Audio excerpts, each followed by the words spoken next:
ये जो नवंबर है इसमें एक बहुत बड़ी तब्दीली देखेंगे आप पीटीआई के हक में। पॉसिबल है कि वो बहुत पॉजिटिव जाए, मैक्सिमम रिलीफ मिले और खान साहब बाहर आ जाएं। तो खान साहब इससे यूं निकलते लग रहे हैं कि वो इस टाइम फोकस्ड है। वो मेडिटेशंस कर रहे हैं, वजीफे कर रहे होंगे, कोई दुआएं, उनको बड़ा सोचने का और कुरान पढ़ने का, और ये सारा मौका जो मिल रहा है ये उनको एज दे जाएगा। जनवरी में भी मेरे अजीज हमवतनों की आवाज भी पॉसिबल है, जैसे कि एक बिल्कुल तब्दीली ठीक। आप सब महसूस करेंगे जो यही राहु केतु के ट्रांजिट से जो चेंज होना है, उससे बहुत बड़ी तब्दीली सबकी जिंदगियों में पड़ेगी, सब महसूस करेंगे। उसी के हक में इन फ्यूचर जाते हैं जिसके साथ अवाम हो। तो ये मंजर आप नए नए देखेंगे। जनवरी में एक तब्दीली आएगी जो कि मार्स की पोजीशन जो है चेंज होगी।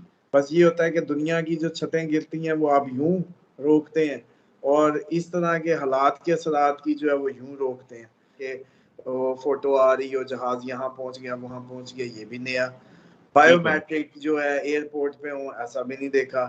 कैदी जो है बेल आउट होके चला जाए बीमारी का इलाज करने, तो अपनी जेलें खाली ना हो जाए, मतलब जेलों वाले सारी इलाज प्लेटलेट गिरा के चले जाए बाहर। बिस्मिल्लाहिर्रहमानिर्रहीम। अस्सलाम वालेकुम नाजरीन। रिलीजियस स्कॉलर, बिजनेस कंसल्टेंट और एस्ट्रोलॉजर मोहम्मद उसामा अली साहब हमारे साथ मौजूद हैं। उसामा अली साहब, सियासी मामलात गर्मा गर्मी जो है वो बढ़ रही है, मियां नवाज शरीफ की वापसी हो चुकी है, बहुत सारे मामलात हैं जिस पे हमने बात करनी है। उसामा अली साहब, आपने जब अक्टूबर शुरू होने वाला था तो उससे पहले हमने वीडियो की थी जिसमें आपने ये पेशन गोई की कि इमरान खान की ज़हनी हालत जो है वो ठीक नहीं है, असाबी तौर पे वो कमजोर हैं, मतलब उनको मसाइल का वो शिकार रहेंगे। अब 28 आपने फिर प्रिडिक्शन की कि 30 अक्टूबर के बाद जो है इमरान खान के लिए जो कैद का वजह है वो भी आपने बोला कि वो मुकम्मल तौर पे खत्म हो जाएगी और आसानियां जो है वो आना शुरू हो जाएंगी। सूरज किरण और चांद किरण के इम्पैक्ट्स जो हैं वो ज़ाहिर है उस प्रिडिक्शन के बाद के हैं। तो आप समझते हैं कि आसानियां ही आने वाली हैं, या ये सूरज किरण और चांद किरण जो हैं ये इमरान खान के लिए फिर ये मुश्किलात आगे चलाएंगे या मजीद मुश्किलात बढ़ाएंगे? देखें, मुश्किलात तो इनकी सब पे पड़ेंगी, लेकिन खान साहब इससे यूं निकलते लग रहे हैं कि वो इस टाइम फोकस्ड है।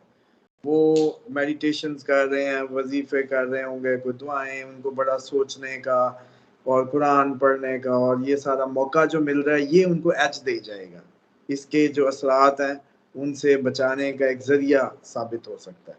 और नवाज शरीफ साहब पे भी उतना ही असर होना है, लेकिन वो क्योंकि अब बिजी होंगे इन सारी चीज़ों में और मामलात में, तो पॉसिबिलिटी है कि उनको इसकी जो है इमरान खान जितनी सपोर्ट ना मिले, जितनी इमरान खान अपनी उससे कुरान पढ़ने से और जो अल्लाह तौबा करने से एक तन्हाई मिली हुई है उसमें फ़ायदा ले सकते हैं, नवाज शरीफ साहब वो नहीं ले सकते।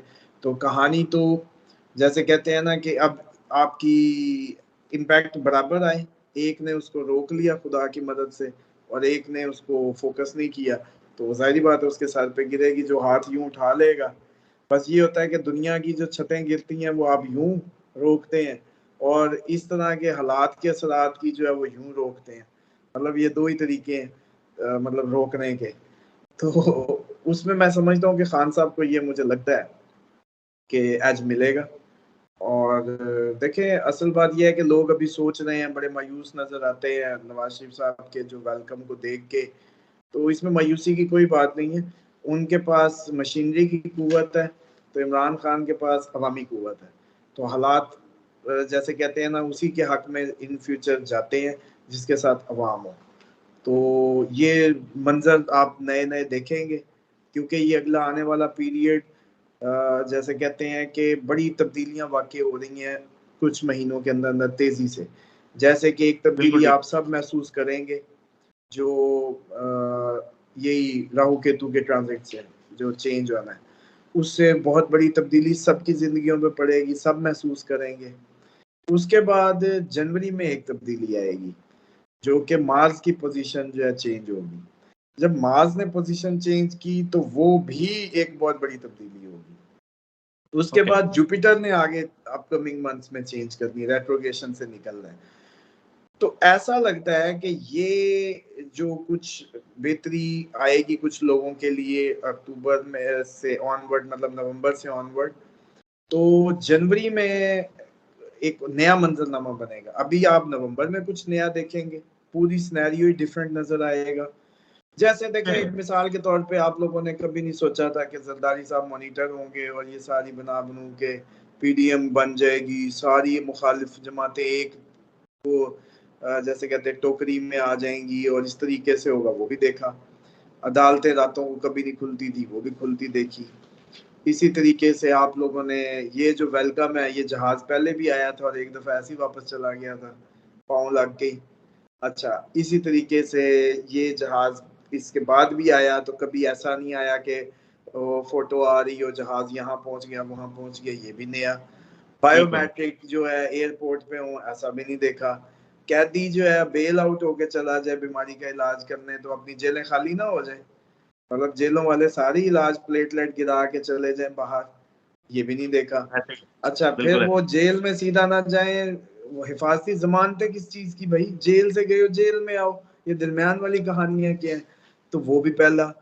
इसी तरीके से जो एक बहुत बड़ी पार्टी, उसको तबाह हाल कर दिया जाए, मतलब जो भी उसके साथ हो, उसके बावजूद अवामी सपोर्ट ना खत्म हो, ये भी पहला देखा। तो ये जो अब आपके तज्जियाकार है, मैं समझता हूँ अब लोगों को हमें हक देना चाहिए, क्योंकि देखें वो तज्जियाकार माजी को देख के कर रहे हैं प्रेडिक्शंस। हम लोग जो प्लानिटरी उस पे एक्सपेक्टेड आपको बता रहे हैं, बेशक वो अनएक्सपेक्टेड चीजें हैं, लेकिन जैसे जैसे अब लोग फॉलो कर रहे हैं, इनको समझ आने लगेगी कि एस्ट्रोलॉजी कैसे काम करती है। लेकिन ये तज्जियाकार सारे फेल हैं आपके पाकिस्तान के जितने बुजुर्ग मतलब बैठे हैं, क्योंकि वो माजी को देख के हाँ मुस्तकबिल बताते हैं। लेकिन मसला ये है कि वो मुस्तकबिल बीनी जिस बुनियाद पे कर रहे हैं, वो तो कहानी बदल चुकी है, आबादी बदल गई, आपके जैसे कहते हैं निज़ाम में एक बहुत बड़ी तब्दीली है। तो ये मुझे लग रहा है कि ये अनप्रडिक्टेबल टाइम है, ये प्रेडिक्ट तज्जियाकारों से नहीं हो सकता। बस मेरी प्रेडिक्शन ये है कि जो भी तज्जियाकार आपका बैठ के आपको कुछ भी बता रहा है, वो ठीक नहीं होगा, ये प्रेडिक्शन ले लें। क्यों?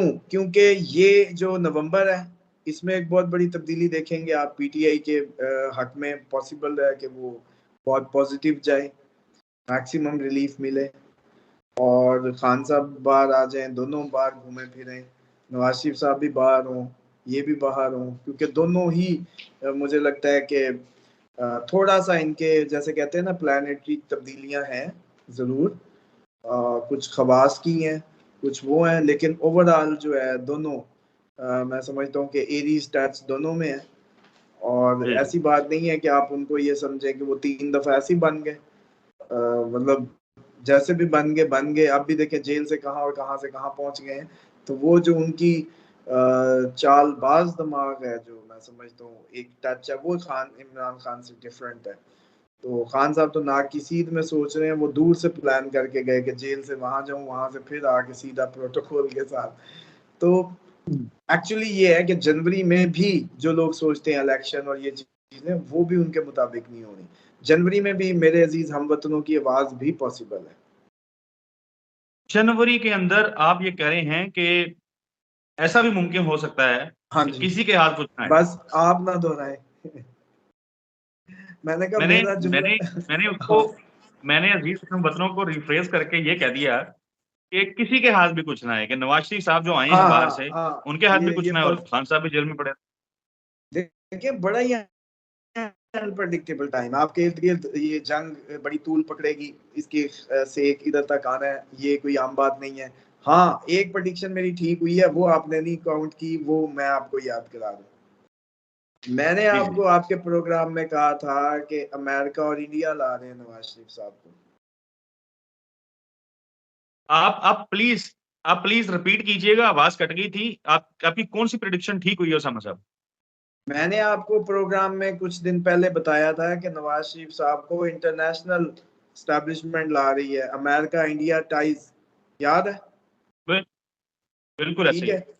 बिल्कुल आपने जलसे कहा में था। उन्होंने इलेक्शन की बात नहीं की, लेकिन जो लाए हैं उनके मकसद की बात की कि हमें हमसायों से ताल्लुकात अच्छे बनाने हैं, हमने हमसायों से ताल्लुकात अच्छे बनाने। उसका मतलब ये था कि बॉस मैं ड्यूटी लग गया हूँ, आप बेफिक्र रहें, मैं ड्यूटी पे आ गया हूँ, अब आप बेफिक्र रहें। वो इसलिए था कि भाई आप आए हो, पॉलिटिकल वर्कर हो, पॉलिटिकल लीडर हो, इलेक्शन आपकी जरूरत है, इलेक्शन के बगैर आपकी पार्टी नहीं, आप नहीं, तो आपको तो आते ही पहले ये कहना चाहिए कि हजूर मैं तो इलेक्शन लड़ने आया हूँ, तो इलेक्शन किधर है, इलेक्शन की डेट बताओ।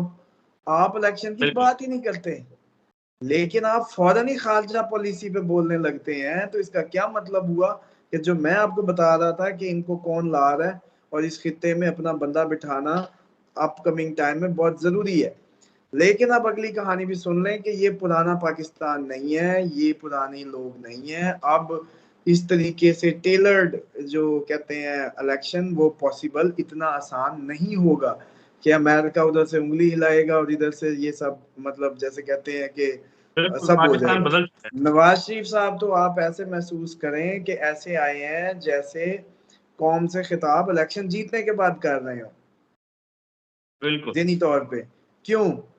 क्योंकि हजूर अमेरिकन जो हमारे, जारी बात है हम IMF के अंडर है, उन्होंने ऐसा माहौल, इतने सख्त बातें, इतनी थ्रेट्स, इतने सिग्नल्स दिए, ये नहीं करोगे तो यूं कर देंगे। हो सकता है अंदर खाने इंडिया के हमले की भी धमकी आई हो, जिसकी वजह से इतना सब कुछ किया जा रहा है इनके लिए। और ये भी पॉसिबिलिटी है कि उन्होंने कहा हो कि भाई अगर इसको नहीं लाते तो फिर आप अपनी खैर मनाओ, फिर हम आते हैं।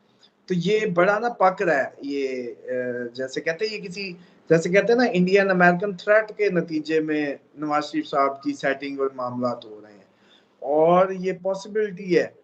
इसीलिए उन्होंने आके इलेक्शन की बात नहीं की, सियासी कोई जैसे कहते हैं बिल बुल दिखा के अपने रोने रोने रो के ये बिल्कुल नहीं कहा कि जिन्होंने मेरे साथ गलत किया था मुझे क्यों निकाला वाले, उन्होंने ही आज उसको भी निकाल दिया है। समझ रहे हैं? तो ये जो गलती दर गलती का सीक्वेंस है, ये इतना किसी मजबूरी का शाखसाना है, जिस गलती को एक पाकिस्तान का बच्चा भी समझ सकता है कि जी अगर वो गलती थी तो एक और गलती हो रही है अब। तो फिर तो बिल्कुल पॉलिटिकल वर्कर्स को इस गलती को जैसे कहते हैं ना कि अपोज करना चाहिए था और बरमला उसका इजहार करना चाहिए था और कहना चाहिए था कि मुझसे भी गलत हुआ था, अब भी गलत हो रहा है। ये असल जुमला बनता है, लेकिन ये नहीं बिल्कुल बनता कि बिल्कुल मुझे जो गलत नहीं किया नहीं, था अब ये दुरुस्त ये हो रहा नारा है। क्यों लगाएंगे? ये तो जमहूर और जमहूरियत के सिर्फ नारे लगाए जाते हैं, वोट को इज्जतों की बात की जाती है, और फिर ये खुद लोग जो हैं वो सारे भाषण भूषण बेच के दोबारा उसी स्टेज पे आके खड़े हो जाते हैं